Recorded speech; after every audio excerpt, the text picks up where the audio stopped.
ဒီမင်္ဂလေးကလီယိုနယ်မက်ဆီကိုနှုတ်ဆက်ဖို့လက်ခံပေးပုံကိုကြည့်ပါ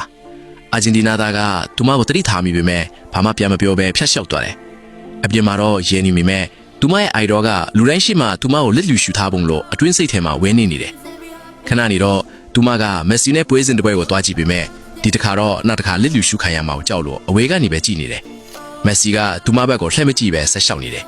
မင်္ဂလိကအန်ဟာတင်သွားပြီးသူမရဲ့အိုင်ဒေါ်ကသူမကိုမထိလိုက်ပဲချက်သွားတယ်လို့ခံစားရတယ်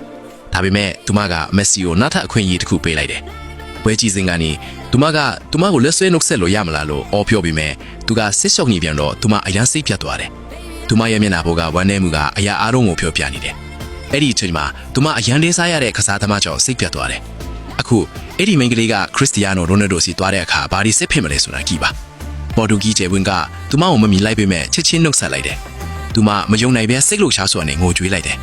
နောက်ပိုင်းမှာတော့ဇလာလျာခရစ္စတီယာနိုရိုနယ်ဒိုဟာသူမရဲ့အမာခံပရိသတ်တယောက်ဖြစ်ကြောင်းနဲ့သူမရဲ့အစောပိုင်းအတွေ့အကြုံတွေကိုကြားသိပြီးနောက်မှာသူမနဲ့ကိုယ်တိုင်တွေ့ဆုံနိုင်ဖို့လေ့ကျင့်ခန်းတစ်ခုကိုဖိတ်ခေါ်ဖို့ဆုံးဖြတ်လိုက်တယ်။ဆလင်ကခရစ္စတီယာနိုရိုနယ်ဒိုသူမစီကိုရှောက်လာတာကိုမြင်လိုက်ရတဲ့အချိန်မှာရဲရည်တွေကိုမထိန်နိုင်တော့ပါဘူး။ခရစ္စတီယာနိုရိုနယ်ဒိုဟာသူ့ရဲ့အကြီးမားဆုံးအိမ်မက်တစ်ခုကိုအကောင့်ထဲဖော်နိုင်ခဲ့ပါတယ်။သူမအထွတ်ဒါဟာသူမဘယ်တော့မှမမေ့နိုင်တဲ့အခိုက်အတန့်တစ်ခုဖြစ်လာခဲ့ပြီးကဘာတဝင်းကပရိသတ်တန်ပေါင်းများစွာအထွတ်ခရစ္စတီယာနိုရိုနယ်ဒိုရဲ့အရေးပါမှုကိုပြသခဲ့တဲ့အခိုက်အတန့်တစ်ခုဖြစ်လာခဲ့ပါတယ်